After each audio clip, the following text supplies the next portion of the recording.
Hello and welcome back to JavaScript series learn with JennyTech. Last video के अंदर हमने operators को पढ़ा था, ऑपरेटर्स को यूजेज देखा था हमने। इस वीडियो के अंदर हम पढ़ेंगे कंडीशनल्स क्या होते हैं, कंडीशनल स्टेटमेंट्स क्या होती हैं जावास्क्रिप्ट के अंदर, इफ एल्स एल्स इफ हम कैसे रन करते हैं। फर्दर ऑन जो जो चीज़ें साथ साथ करा रहा हूँ, सिर्फ पढ़ने की हद तक ना रखो, इसको प्रैक्टिकली करना। सिर्फ उसकी लॉजिक्स लेकर उसको देख कर नहीं समझ पाओगे कभी भी कोड को। जब तक हैंड्स ऑन प्रैक्टिस नहीं करोगे इसके ऊपर, चीज़ें भूल जाओगी। एक दिन रहेगा दिमाग में, 2 दिन रहेगा, 3 दिन रहेगा, चौथे दिन दिमाग से बाहर निकल जाएगा।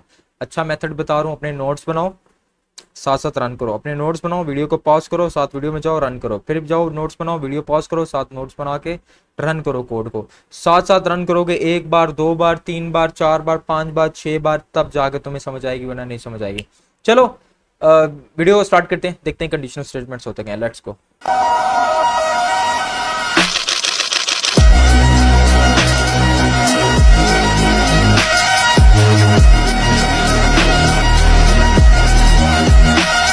Okay, let's talk about conditional statements in JavaScript. Conditional statements होती क्या है? किसी ना किसी कंडीशन के ऊपर कोई ना कोई हम एक क्यूरी लगा दें। क्यूरी ना सेंस कि एक कंडीशन लगाऊं, मैं उस कंडीशन के ऊपर करूं कि यार अगर ये कंडीशन मीट करती है मेरी, अगर एक कंडीशन मेरी मीट करती है तो ये रन कर, अगर ये कंडीशन नहीं मीट करती, नहीं अप्लाई होती, तो फिर ये रन कर दे। ये नहीं तो ये, पहले ये ट्राई कर, ये हुआ तो नहीं तो ये कर, ये ना हुआ तो फिर ये कर ले, ये ना हुआ तो फिर वो कर ले। Further on condition after condition, condition after condition, या कंडीशन और उसका फिर अगला कंडीशन, इन चीजों को क्या कहते हैं? Conditional statements. इनको रन करने के लिए हम यूज करते हैं if else. If else condition, if अगर ये हुआ तो ये रन कर दो, नहीं तो एल्स रन कर दो। सिंपल। इसे क्या कहते हैं? Conditional statements. चलो अप्लाई करके देखते हैं इसको। मैं जाता हूं अपने पास कोड के अंदर, और यहाँ पे मैं इंडेक्स फाइल मैंने अटैच की भी ऑलरेडी, जावास्क्रिप्ट को उसके अंदर अटैच किया हुआ है। अगर मैं यहाँ पे एक वेरिएबल ले लूँ, मैंने किया where a इक्वल्स टू 10, फिर मैं where b equals to 10, if a is equal to b, then screen पे क्या प्रिंट कर दे मुझे? Value are equal, values are equal. Else अगर इक्वल ना हुई तो क्या रन कर दो?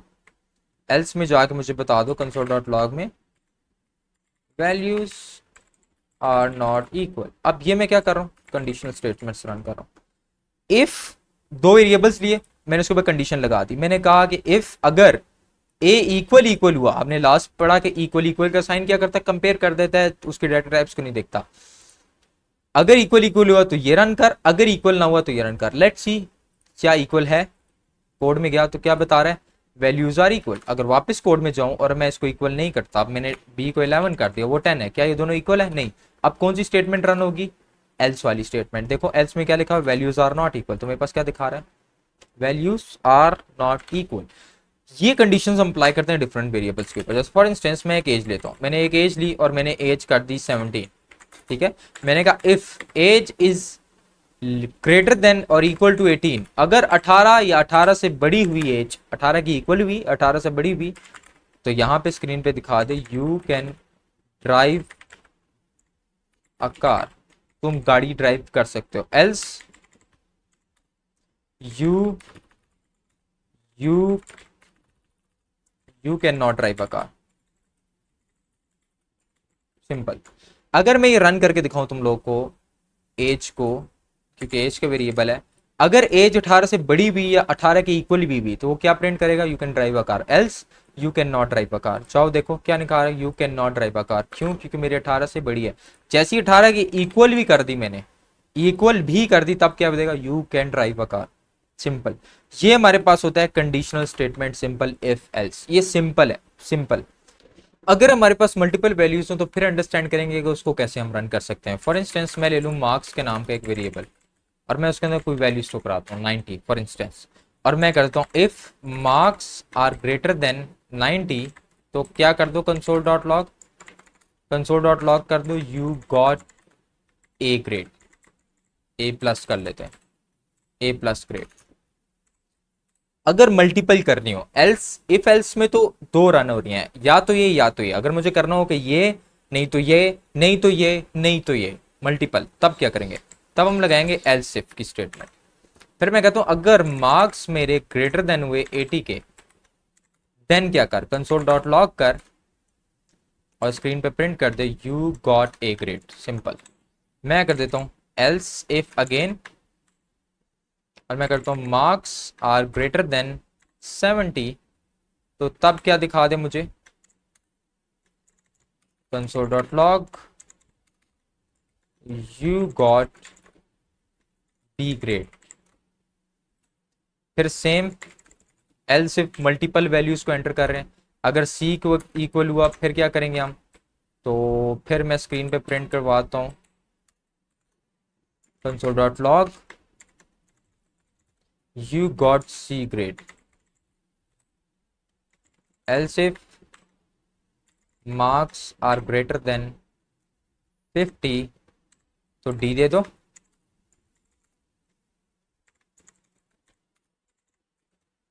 D grade. और लास्ट एल्स अगर 50 से भी कम हुए, 50 से भी कम हुए तो क्या बता देगा, यू गॉट एफ ग्रेड, या एफ ग्रेड की जगह कह देंगे you failed the exam, you failed the exam. अच्छा, ये जो मुझे सजेशंस दे रहा है ना, इससे परेशान होने सजेशन मुझे दे रहा है, ये मैंने कोडियम का एक यही टूल इंस्टॉल किया हुआ है जो काफ़ी हेल्पफुल होता है सजेशंस अप्लाई करने में आपको। अक्सर मैं कुछ HTML CSS में काम कर रहा होता हूँ, तो मुझे कुछ बनाना होता है, तो मैं पहले इसके थ्रू ट्राई कर लेता हूँ, मैं इसको दे के मैं इस पर एक सेपरेट वीडियो लूँगा, टेंशन ना लो, सजेशन इसलिए देता है ये इस ए की वजह से। तुम लोगों के पास सजेशन नहीं आ रही तो टेंशन ना लो कि हमारे पास क्यों नहीं आ रही, इसके पास आ रही है। ये कोडियम का एक AI का एक्सटेंशन है, तो उसमें वैसे मैं इसकी शॉर्ट ला के दिखा दूंगा, आप लोग शॉर्ट्स उसको एक्सेस कर सकते हो। ओके, सो मैंने मल्टीपल स्टेटमेंट्स रन किए, और अगर मैं अभी जाऊँ कंसोल डॉट लॉग करूँ तो क्या दिखा रहा है, यू गॉट ए ग्रेड। अगर मैं कर लूँ यहाँ पे 60, तो 60 पे मेरे पास क्या आना चाहिए, यू गॉट डी ग्रेड, क्योंकि मैंने यहाँ इक्वल का साइन नहीं डाला। 60 से बड़ा होगा तब इसको मिलेगा सी ग्रेड।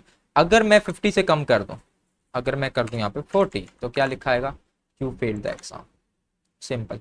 हम मल्टीपल वैल्यूज को भी शो करवा सकते हैं in if else condition, in conditional statements JavaScript, that's it. इसके बाद हम लूप के, सॉरी, कंडीशनल स्टेटमेंट के अंदर भी एक कंडीशनल स्टेटमेंट बना सकते हैं। सच्ची बता रहा हूं, अगर मैं कर दूं if age is equal to for instance 19, और मैं यहां करता हूं if age is greater than 18, अगर 18 से बड़ी भी और 18 के इक्वल भी कर लेते हैं, अगर 18 से बड़ी भी, और यहां पे दिखा दो you can drive a car. एक और इफ लगा सकता हूं, if age is greater than 20, अगर 20 से ही बड़ी भी, एक तो है 18 से बड़ी भी, और मैं कहता हूं कि अगर 40 से बड़ी भी, तो वो दिखा दे साथ कंसोल डॉट लॉग करके you can also drive a plane, fly a plane, तुम जहाज भी उड़ा सकते हो, simple. Else you can not drive a car, simple simple. और हम उसके अंदर भी मल्टीपल लगा सकते हैं कंसोल डॉट लॉग करके, और मैं यहाँ पे ऐसे कर लेता हूँ, दैट्स इट। और अगर मैं स्क्रीन पे प्रिंट करके दिखाऊँ तो मेरी स्क्रीन पे क्या प्रिंट आके आएगा, you can drive a car, कि मैंने एज कर रखी थी 19, अगर मैं एज 40 से अबव रखूंगा, ये भी रन करेगा और ये भी रन करेगा, देखना आप। अगर मैं 60 कर दूँ तो ये देखो, ये वाला भी रन कर गया, ये वाला भी, क्यों, क्योंकि मैंने एक कंडीशन के अंदर दूसरी कंडीशन भी अप्लाई कर दी है, एक और कंडीशन भी अप्लाई कर दी है। इसके अंदर भी कर सकते हो आप लोग, सेम सिनेरियो। हम कंडीशन के अंदर कंडीशन भी लगा सकते हैं, इसको हम क्या कहते हैं, कंडीशनल स्टेटमेंट्स, ये सारी जो हम रन कर रहे हैं। अब नेक्स्ट चीज में जाते हैं, that is called ternary operators.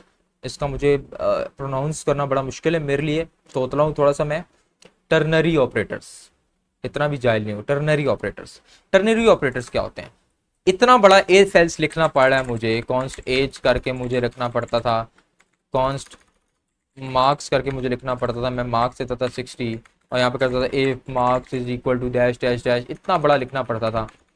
अब वही काम हमारा आसान हो गया, इस टर्नरी ऑपरेटर्स ने आसान कर दिया। कैसे, मैं एक वेरिएबल ले लिया कॉन्स्ट रिजल्ट के नाम का, equal to direct condition apply करो।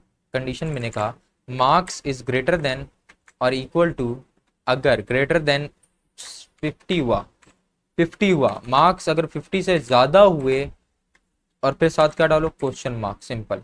और यहाँ पे जो भी लिखोगे वो रन कर जाएगा। अगर मार्क्स उससे ज़्यादा हुए तो क्या प्रिंट कर दो, पास। अब ये मेरा ये ना वो खुद ही कंडीशन को पढ़ के समझ जाता है कि ये करने क्या वाला है। एल्स, एल्स के लिए यूज़ कर लो तुम लोग एक्सक्लेमेशन मार्क। क्या यूज़ करोगे एल्स के लिए, सॉरी पास, इसको एक्सक्लेमेशन मार्क नहीं कहते हम, इसको यार इसको क्या बोलते हैं तुम लोग बताओ, सेमी कॉलन आई थिंक कहते हैं इसको। और ये मुझे मिल भी नहीं रहा, देखो अब माशाल्लाह कीबोर्ड का मसला है। शाबाश शाबाश बेटा, बना यहाँ पे है और नजर नहीं आ रहा मुझे। एक सेकंड गाइस, ब्रेक, ऐसे ही डायल देता हूँ। अब मेरा ना कीबोर्ड, मैं लास्ट वीडियो में बता चुका हूँ, जिसने मेरी लास्ट वीडियो देखी है, नया कीबोर्ड है ना, मुझे पता ही नहीं है। ये देखो ये बना हुआ है, झूठ नहीं बोल रहा मैं, ये देखो ये सामने बना हुआ है, ये सामने बना हुआ है, लेकिन जब इस पे ये देखो क्लिक कर रहा हूं तो ये देखो क्या आ रहा है, शिफ्ट के साथ करूं। मेरी क्या गलती है बताओ मुझे अब, भैंस की दो मिस की। तो गोली कराओ। ओके, हम क्या करते हैं टर्नरी ऑपरेटर्स के अंदर, क्वेश्चन मार्क डालते हैं कि ये पहली कंडीशन होती है, समझो क्वेश्चन मार्क के साथ इफ एल्स जाता है, बाकी जो सेमी कॉलन होता है उसके साथ जो लिखोगे वो एल्स में चला जाएगा। अगर मैं रिजल्ट प्रिंट करके दूं तो क्या आएगा मेरे पास, पास, क्योंकि मैंने 60 डाला हुआ है। अगर मैं यहाँ पे 40 कर दूं, अब क्या आएगा, फेल। तो इसको हम क्या कहते हैं, टर्नरी ऑपरेटर्स, जहां पे इफ एल्स आपको ना लगाना पड़े, इतना लेंथी ना लिखना पड़े, आप टर्नरी ऑपरेटर्स का यूज कर सकते हो। सिंपल ऐसा है, कोई बड़ी कहानी नहीं है इसके अंदर, खत्म। कोशिश किया करो जब भी वेरिएबल्स बनाओ तो कॉन्स्ट का यूज करो, ताकि नीचे जाके अगर खुदा ना खास्ता कल तुम एक्सपायर हो जाते हो, एक्सपायर से मुराद समझ गए होगे मैं किस एक्सपायरेशन की बात कर रहा हूँ, नीचे आके कोई आपके रिजल्ट चेंज करेगा तो वो चेंज नहीं होना चाहिए। जैसे ही चेंज करने की कोशिश करेगा तो 2 बार चलेगा, जहाँ पे चेंज करने की कोशिश करोगे वहाँ एरर दे देगा। इसीलिए हम कॉन्स्ट का ज़्यादा यूज़ करते हैं जहाँ पे मुझे चेंजेस नहीं चाहिए होती, तो कॉन्स्ट वेरिएबल ज़्यादा यूज़ करो एज कम्पेयर टू लेट और वेर। ठीक है, बाकी कुछ समझ ना आया हो कमेंट सेक्शन में मेंशन करो, और अगर वीडियो पसंद आई है do like and subscribe. Thank you so much.